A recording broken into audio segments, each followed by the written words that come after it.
कोशिश आखिरी सांस तक करनी चाहिए, क्योंकि मंजिल मिले या तजुर्बा दोनों ही नायाब है और कई बार ताले को गुच्छे की आखिरी चाबी ही खोलती है। एक बार दो राजाओं में युद्ध हुआ। विजयी राजा ने हारे हुए राजा के किले को घेर लिया और उसके सभी विश्वासपात्र अधिकारियों को बंदी बनाकर कारागृह में डाल दिया। उन कैदियों में पराजित राजा का युवा मंत्री और उसकी पत्नी भी थे।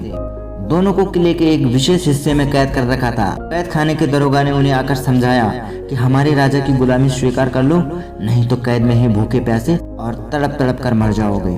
किंतु स्वाभिमानी मंत्री को गुलामी स्वीकार नहीं थी, इसलिए चुप रहा और दरोगा चला गया। इन दोनों को जिस भवन में रखा गया था उसमें 100 दरवाजे थे।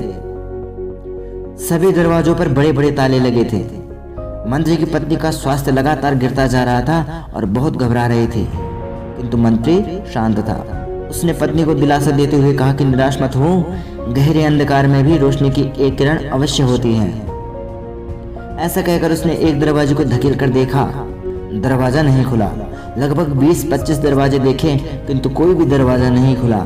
मंत्री थक गया और उसकी पत्नी की निराशा बढ़ती गई। वह बोली, तुम्हारा दिमाग तो ठीक है, इतने बड़े बड़े ताले लगे हैं, भला तुम्हारे धक्कों से वे दरवाजे कैसे खुलेंगे। किंतु मंत्री हताश नहीं हुआ और वह उसी लगन से सभी दरवाजों को धकेलता रहा। उसने 99 दरवाजे धकेले, किंतु एक भी नहीं खुला। पत्नी ने चिढ़कर उसे बैठा दिया, किंतु थोड़ी देर बाद वह पुनः खड़ा हुआ और उसने 100वें दरवाजे को धक्का दिया और धक्का देते ही उसकी चूल्हे चरमरा गई। मंत्री को अनुमान हो गया कि यह दरवाजा खुल सकता है। उसने दोगुने उत्साह के साथ दरवाजे को धक्का देना शुरू किया और थोड़ी देर में वह दरवाजा खुल गया।